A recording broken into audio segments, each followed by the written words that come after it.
کو اللہ نے یہ خوبی دی اور بات بھی مانتے ہیں. میں بعض دفعہ بے ادبی گستاخی بھی کر جاتا ہوں تنہائی میں, کوئی بات کہنی ہو میں کہہ دیتا ہوں. میں مولانا فضل الرحمان صاحب کو بھی کہہ دیتا ہوں. اور ہوں میں سارے دینی کاموں کا خادم. اہل حق کے جتنے کام ہیں میں ان کا خادم اور غلام اپنے کو سمجھتا ہوں. میرے حضرت نے وصیت فرمائی تھی کہ قیامت میں المرء مع من احبا, قیامت میں آدمی ان کے ساتھ ہوگا جو جن سے پیار کرتا ہے. حضرت فرماتے تھے سارے دینی کام ہم نہیں کر سکتے, کمزور ہو گئے.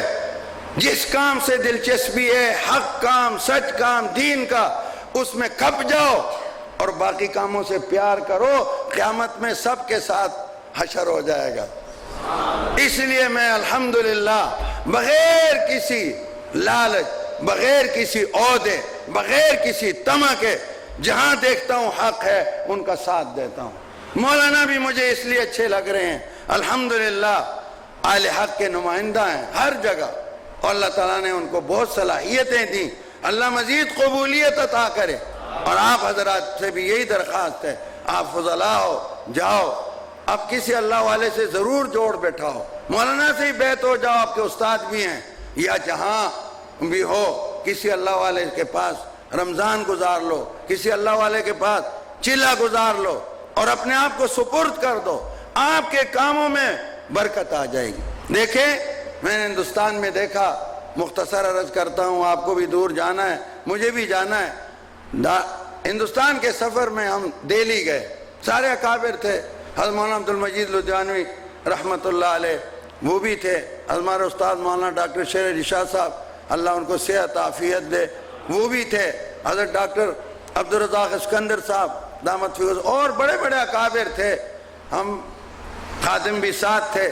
تو دہلی جب ہم گئے, دہلی دفتر جمعیت دعوت تھی مولانا ارشد مدنی حضرت مدنی رحمۃ اللہ صاحبزادے دامت برکاتہم. تو دہلی میں ہم گئے تو پہلا کام یہ ہوا کہ ہم تعزیت کو گئے نظام الدین مرکز, کیونکہ مولانا زبیر الحسن صاحب ہمارے حضرت کے نواسے, تبلیغ کے بڑے, ان کا تازہ انتقال ہوا تھا. سب نے کہا پہلے وہاں تعزیت کو جاتے ہیں. ہمارا خیال تھا یہ تبلیغی مرکز بہت بڑا ہوگا. بڑے چھوٹے کی بات مت سوچنا, یہ نہیں کہ پہلے بہت بڑا محل بنائیں گے پھر دین کا, یہ بھی سوچ ختم کرو. اس پر آپ کو, آپ اہل علم ہو, وہ بات جو آنکھوں سے دیکھی وہ بتاتا ہوں. وہاں جا کے دیکھا تو وہ ہمارے راولپنڈی مرکز سے بھی چھوٹی جگہ ہے بہت. اور جو بنگلہ مسجد جس میں پتلا دبلے مولانا محمد الیاس صاحب رحمۃ اللہ علیہ اپنے بھتیجے مولانا زکریا رحمۃ اللہ علیہ کے ساتھ مل کر کام شروع کیا, وہ مسجد 3 صفوں کی ہے. ابھی بھی چھت میں کچھ اضافہ قبلے جانب کو ادھر ادھر ہوا, لیکن وہ نشان موجود ہے. اب بھی اصلی مسجد وہ 3 صفوں کی ہے. 3 صفوں کی کتنی بڑی مسجد ہوگی. بھوک پیاس, کھانے کو کچھ نہیں, حکومتوں کا نہ ہو, حکومتوں کا کوئی تعاون, حکومتوں کا نہیں, کوئی مالداروں کا نہیں. وہاں سے انہوں نے بس, ان کے اندر اخلاص تھا, ان کے اندر للہیت. میرے عزیزوں, میرے پیاروں, ہمارا دین اخلاص کا محتاج ہے, مادے کا محتاج نہیں ہے. یہ مت سوچو کہ میرے پاس مادیت ہو, نہ, میرے پاس اخلاص ہو. یہی مجھ سے پہلے بزرگوں نے اسی پر زور دیا. اور اللہ سے مانگو, رو رو کے مانگو. اللہ ہم ان اکابر کے نام لیوائیں, آپ نے ان کے ساتھ وابستہ کیا ہے. اوپر صحابہ کرام ہیں, آقا پاک صلی اللہ علیہ وسلم کا امتی اور غلام بنایا. اللہ میں کسی قابل نہیں ہوں, مجھے وہ صفات عطا کر دے قبولیت کی, مجھے بھی ویسے ہی اسی طرح لگا دے. یہ مانگتے رہو, اللہ بہت کریم ہے. تو وہ پتلے دبلے ہستی, بے ملک و بے مال, بے قوت, وہاں بیٹھ کے کام شروع کیا. آج دنیا جہان میں کوئی جگہ خالی ہے؟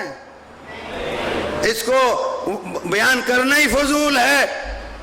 آج پورے جہان میں تبلیغ کا کام, یہ گلشن, یہ اس بندے اور ان 2-3 مخلصین کی دعائیں, رونا دھونا تھا, اللہ نے باغ و بہار لگا دیا. دارالعلوم دیوبند میں ہم نے دیکھا وہ چتھا مسجد, وہ 4 صفوں کی مسجد ہے, اب بھی وہ موجود ہے, اور 2 صفوں کا برآمدہ ہے.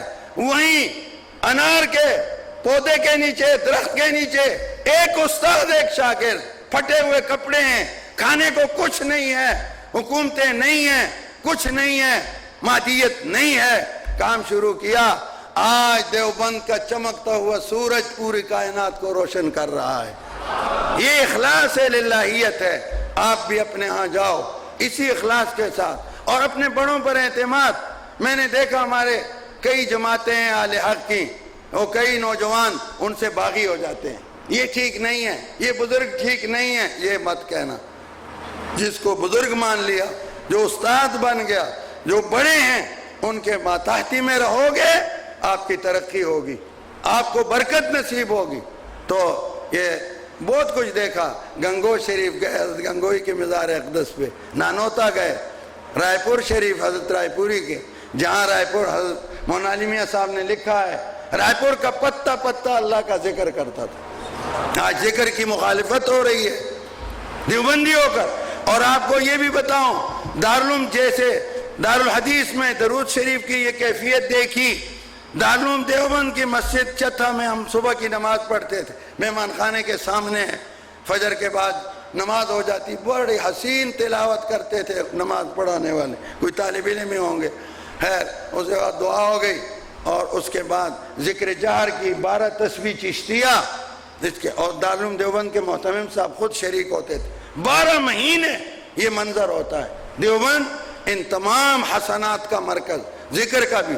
اور گنگو شریف ہمارے حضرت بھی بیان فرماتے تھے اور لکھا بھی ہے، اور حضرت گنگوئی کے سوانحات میں لکھا ہے کہ گنگو شریف میں حضرت کی خانقاہ تھی، وہی مدرسہ تھا، وہاں تو حدیث شریف پڑھاتے تھے، وہی ذکر اللہ، بیچ میں تالاب، اس طرف مسجد تھی، اور سحری کو مسجد میں ذاکرین تہجد پڑھ کے ذکر جہر کرتے تھے۔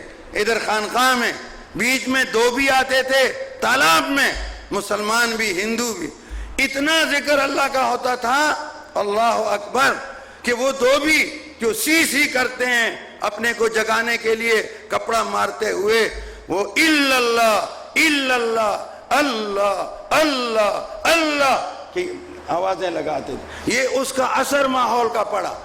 وقت نہیں، میں بہت لے لیا، اکابر کا تذکرہ آئے تو پھر سینہ گرم ہو جاتا ہے۔ اللہ ہمیں ان کا نقش پا نصیب فرمائے۔ تو درود شریف پڑھا کرو، پھر اللہ تعالیٰ کا یہ ہمارا پر فضل ہے، ہمارے اکابر کا عقیدہ ہے۔ اللہ آپ کو مجھے بار بار لے جائے، روزہ اقدس پہ حاضر ہوں تو درود و سلام خود سنتے ہیں اور بڑا مزہ آتا ہے۔ اب یقین کریں، یہ مزے لذت ہم نے بھی دیکھے ہیں۔ یہاں وہ مزہ نہیں ہوتا جب آمنے سامنے ہوتے ہیں، نہ جانے کیا کرنٹ لگ جاتا ہے، آنکھوں سے بے تحاشا آنسو جاری ہوتے ہیں، سب کے ایسے ہی ہوتا ہے۔ وہاں آمنا سامنا ہوتا ہے، آقا پاک کی نظر عنایت ہوتی ہے۔ اور بعض ہمارے ایسے بھی لاڈلے گزرے ہیں شیخ الاسلام حضرت مدنی کی طرح، جن کو جاگتے بھی زیارت۔ کسی طالب علم نے اشکال کیا، آپ ریاض الجنہ میں حدیث پڑھا رہے تھے، اور 2-3 دن حیات پاک پر گفتگو ہوتی رہی، تو اخیر اس طالب علم نے کہا، وہ عالم تھا، کہ جی مجھے دلائل کی دنیا میں قائل ہو گیا ہوں، شرح صدر نہیں ہو رہا۔ فرمایا کہ بند کرو، سب نے آنکھیں بند کی، سب کو زیارت ہو گئی۔ اور روزے شریف پہ حاضر ہو کے جب حضرت مدنی نے گھنٹوں کھڑے ہوتے تھے، گھنٹوں حضور صلی اللہ علیہ وسلم کے سامنے، اتنا ان کو لطف آتا تھا، تو جب ایک بار سلام عرض کیا، الصلاۃ والسلام علیک یا سیدی یا رسول اللہ، سامنے وہاں روزہ اقدس پہ، تو جواب آیا، وعلیک السلام یا ولدی، میرے بیٹے میرا تجھ پر سلام۔ یہ ہمارے کعبے ہیں، اور وہاں اللہ یہ نعمت عطا کریں گے، یہاں سے جو پڑھو گے فرشتے پہنچاتے ہیں، فوراً پہنچاتے ہیں۔ اور فرمایا تم جیسے بڑوں کو تحفے دیتے ہو، تمہارا تحفہ بن کے میرے پاس درود شریف آتا ہے، اور تمہارے والد کا نام لے کر، سبحان اللہ، ذکر میرا مجھ سے بہتر ہے کہ اس محفل میں ہے۔ اور پھر فرمایا میں تمہارے لیے دعا بھی کرتا ہوں، اللہ سے بخشش بھی مانگتا ہوں۔ اور طلباء، علماء، حضور صلی اللہ علیہ وسلم دعائیں لینی ہیں تو درود شریف کی کثرت کرو، اور اللہ کے ذکر کی کثرت کرو، تلاوت کا اہتمام کرو، رمضان کماؤ، اور علم بھی پھیلاؤ، حق کا ساتھ دو، حق پہ جمے اور ڈٹے رہو. یہ تھوڑا بہت ہوتا رہے گا. ایک بزرگ فوت ہو گئے بڑے اللہ والے، انہوں نے ابتلا پر ایک واقعہ سنایا. ان کی ٹانگ ٹوٹ گئی تھی تو پڑے ہوئے اللہ کی ناشکری نہیں کر رہے تھے. کہتے میں نے ایک چڑیا کا قصہ سنایا، ہوا آئی اور ایک چڑیا کو دوسرے رخ پر لے گئی، تو چڑیا نے کہا میرا گھر ادھر بھی ہے. تو اس لیے اگر کوئی جیل میں جائے، کہیں بھی جائے، اہل حق ہو، اس کو اللہ ترقی عطا فرماتے ہیں. اللہ مولانا کو باعزت و بابرکت رہائی عطا کرے اور آپ کی حاضری کو قبول فرمائے. وآخر دعوانا الحمدللہ رب العالمین.